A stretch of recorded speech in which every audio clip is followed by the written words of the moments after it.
Hello students, good morning. तो कल आपको ये एक्टिविटी बोला गया था भी करने को, एक्टिविटी 3.6। इसमें क्या था बेटा, इसमें क्या कहा था गया था कि हमें ना एक तो प्योर सिल्क का धागा लेना है और एक इंसान द्वारा बनाए गए सिल्क का धागा लेना है। दोनों को जला के देखना है और दोनों की स्मेल को चेक करके देखना आपको कैसी स्मेल आएगी। तो अगर आपने किया है तो बहुत अच्छी बात है, अगर नहीं किया तो देखो मैं बताता हूँ। तो देखो, जब हम प्योर सिल्क के थ्रेड को आप जला के देखोगे ना, प्योर सिल्क के थ्रेड को जो बिल्कुल हमें सिल्क वॉर्म से मिलता है, उसको जला के देखोगे ना बेटा, आपको मीट के जलने की स्मेल आएगी। जैसे मांस जलता है ना, मांस के जलने की स्मेल आएगी, ठीक है। लेकिन जब आप क्या करोगे बेटा, इंसान द्वारा बनाए गए सिल्क के थ्रेड को जलाकर देखोगे ना, तो आपको प्लास्टिक के जलने की स्मेल आएगी बेटा। किसकी स्मेल आएगी? प्लास्टिक के जलने की। तो ये याद रखना, ठीक है। आगे स्टार्ट करते हैं बेटा। From cocoon to silk. अब हमें कोक्यून तो मिल गया, ठीक है। अभी उससे सिल्क कैसे बनेगा भाई? अभी सिल्क थोड़ी मिला हमें, तो जिस तरह से भेड़ों से हेयर तो मिल जाते हैं, लेकिन उससे वूल कैसे बनती है वो देखा ना, वैसे ही हमें क्या सिल्क मोथ से कोक्यून तो मिल गया, लेकिन अब उससे सिल्क बनाना है। For obtaining silk moth are reared, यानी कि सिल्क प्राप्त करने के लिए मोथ कीटों को पाला जाता है। And their cocoon are collected to get silk thread, और उनके कोकून को इकट्ठा किया जाता है सिल्क के धागे बनाने के लिए। अब आता है बेटा rearing silk worm. Silk worm को कैसे रियर, कैसे पाला जाता है? A female silk moth lay 100 of egg at a time. एक जो फीमेल यानी कि फीमेल रेशम का कीड़ा होता है ना, वो एक टाइम में लगभग 100-200 अंडे दे देता है। The egg are stored carefully on strips of cloth or paper. जो अंडे होते हैं उनको बहुत ध्यानपूर्वक किसी भी कपड़े पे या किसी भी पेपर पे, and sold to silkworm farmer. यानी कि जो अंडे, मतलब कि एक फीमेल सिल्क वॉर्म एक टाइम पे मतलब 100-200 अंडे दे देगी बेटा। उन अंडों को किसी भी कागज़ के अंदर, किसी भी पेपर की स्ट्रिप के अंदर ध्यानपूर्वक स्टोर कर लिया जाता है और उनको जाके बेच दिया जाता है सिल्क वॉर्म फार्मर, ऐसे किसानों को जो रेशम के कीड़े पालते हैं। तो the farmer keep egg under hygienic condition. जो किसान होते हैं वो अंडों को बहुत साफ़ सुथरी कंडीशन के अंदर रखते हैं। हाइजीनिक मतलब साफ़ सुथरी कंडीशन, स्वस्थ कंडीशंस के अंदर रखते हैं। And under suitable condition of temperature and humidity. Temperature का भी ध्यान रखते हैं भाई, ह्यूमिडिटी की, ताकि जो एग हैं वो मर ना जाएं, ठीक है। The egg are warmed to a suitable temperature for the larva to hatch from the egg. उसके बाद एग को, जो अंडे होते हैं उनको गर्म किया जाता है बेटा एक सुटेबल टेम्परेचर तक, ताकि उनकी हैचिंग हो और उसमें हैचिंग के बाद लार्वा निकल सके।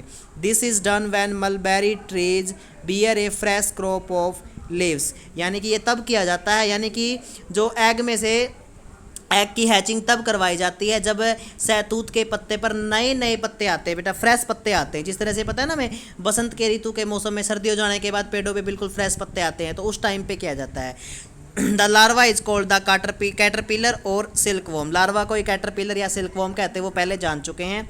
ईट day and night and increase enormously in size.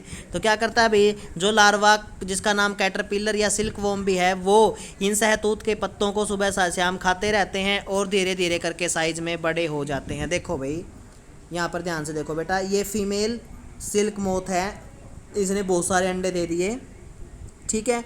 इन अंडों को क्या किया जाएगा? उसके बाद मलबेरी ट्रीज़ के पत्ते लिए जाएंगे, ये लीफ है मलबेरी ट्रीज़ का। उसके बाद क्या होगा, इन किसान उनको हैचिंग करवाएगा मलबेरी लीव्स के पत्ते पर, लार्वा निकलेगा। वो लार्वा इस सहतूत के पत्ते को खा खा कर बेटा क्या हो जाएगा, धीरे धीरे करके वो कैटरपिलर में ग्रो हो जाएगा, दैन प्यूपा में। फिर वो क्या होगा, लार्वा तैयार हो जाएगा जो मलबेरी लीव्स को खाता रहेगा। उसके बाद वो जैसे जैसे ग्रो करता जाएगा, जब तक वो पूरा अडल्ट होके पूरा मोथ नहीं बन जाता, तो उस टाइम पे अपने सिर को हमें पता है 8 की फॉर्म में लाएगा और ऐसे करके कोक्यून बना देगा बेटा, ठीक है। तो ऐसे होती है rearing of silk worm.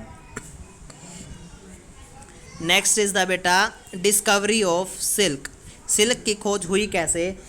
The exact time of the discovery of silk is perhaps unknown. बिल्कुल भाई सही डेट क्या थी कि कब डिस्कवरी हुई थी, वो साल और वो डेट याद नहीं है, वैसे पक्का किसी को नहीं पता है। According to an old Chinese legend, एक पुराने चाइनीज लेजेंड के अनुसार, द एम्परस सी लुंग ची was asked by the emperor Huang T.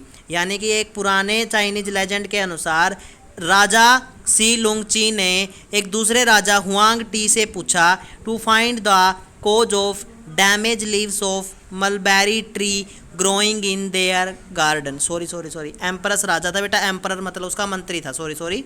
तो क्या था बेटा, एक चाइनीज लेजेंड सी लुंगची जो राजा था, उसने अपने जो एम्परर अपना मंत्री था उससे हुआंग टी उससे कहा भाई कि जो अपने बगीचे में ना जो सहतूत के पत्ते हैं ना, ये पता करो कि ये सहतूत के पत्ते धीरे धीरे करके डैमेज क्यों हो जाते हैं, यानी कि इन पत्तों को कौन खा जाता है। क्योंकि उसने देखा भाई जो पत्ते हैं उनके बीच बीच में ना सर्कल से बन जाते हैं, यानी कि बीच बीच में से उनको खा जाते हैं, धीरे धीरे करके कोई ना कोई चीज़ उनको खाती रहती है। तो उसने कारण पता करने के लिए कहा कि ऐसा क्यों होता है कि ये मलबेरी लीव्स के पत्ते जो हैं ये धीरे धीरे करके डैमेज हो जाते हैं, नष्ट हो जाते हैं, कौन खाता है इनको। तो the empress found white worm eating of mulberry leaves.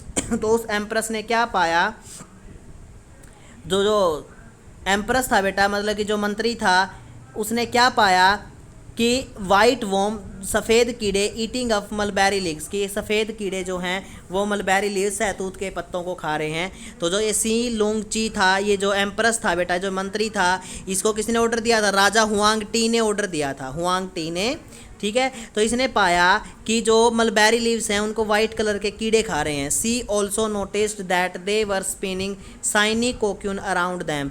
उसने ये भी देखा कि जब वो उनको खा रहे हैं ना, उनके चारों तरफ ना बिल्कुल चमकीला कोक्यून लगा हुआ है। कोई एक्सीडेंटली एक cocoon dropped into her cup of T. उस टाइम ना उसके हाथ में ना चाय का कप था, क्या हुआ दुर्घटनापूर्वक क्या हुआ, एक प्यूपा से कोक्यून गिर के उसके कप में गिर गया। And tangle of a delicate thread separate from the cocoon.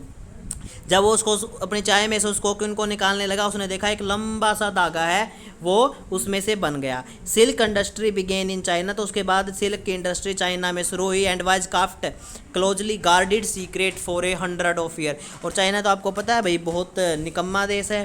तो जैसे सबसे पहले सिल्क की डिस्कवरी चीन में होगी, और इस बात को चीन ने लगभग कई सौ सालों तक इस बात को सीक्रेट दुनिया से छुपा कर रखा भाई। मतलब उसने, ताकि दुनिया वालों को ना पता चले, हम अमीर बन जाएं, दुनिया वालों को हम दिखाएंगे कितने अच्छे अच्छे रेशम के कपड़े हैं हमारे पास, महंगे बेचेंगे, पैसा आएगा, तो दुनिया को ना पता चले।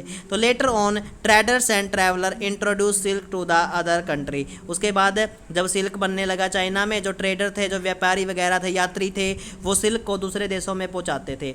The route they travelled is still called the silk route. जिस रूट से वो सिल्क लेके जाते थे उसको सिल्क रूट कहते हैं बेटा, और आज भी उसको सिल्क रूट से नाम से ही जाना जाता है। आज भी उसका नाम बेटा सिल्क रूट ही है। आगे देखो, the larva are kept in clean bamboo tray along with freshly chopped mulberry leaf. जो लार्वा होता है उसको साफ बम्बू बांस के ट्रे में रखा जाता है, जिसके अंदर फ्रेश चॉप किए हुए यानी काटे हुए मलबेरी के पत्ते डाले जाते हैं। आफ्टर 25 से 30 दिनों बाद the caterpillar stop eating and move to a tiny chamber of bamboo in the tray to spin cocoon. लगभग 25 से 30 दिनों बाद जो कैटरपिलर होता है वो ये खाना बंद कर देता है। एंड मूव टू चला जाता है tiny chamber of bamboo in the tray to spin cocoon. यानी कि क्या करता है भाई, 25 से 30 दिन के बाद वो पूरी तरह से, जब उसके चारों तरफ कोक्यून का जो पूरा सर्कल बन जाता है ना, उस टाइम को खाना बंद करके उस कोक्यून को उतारने चला जाता है।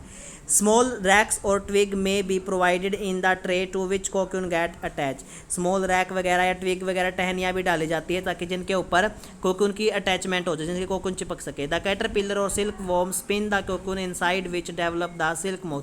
जो कैटरपिलर और सिल्क वॉर्म है बेटा, वो कोक्यून को स्पिन करते हैं और उसके स्पिनिंग करते करते ही पूरा का पूरा सिल्क मोथ, एक रेशम का कीड़ा भी तैयार हो जाता है। यानी कि जब तक पूरा रेशम का कीड़ा बनता है ना, तो उसी दौरान वो क्या करते हैं, वो सिल्क को अपना यानी कोक्यून को उस टाइम पे स्पिन करते रहते हैं, काटते रहते हैं। Processing silk.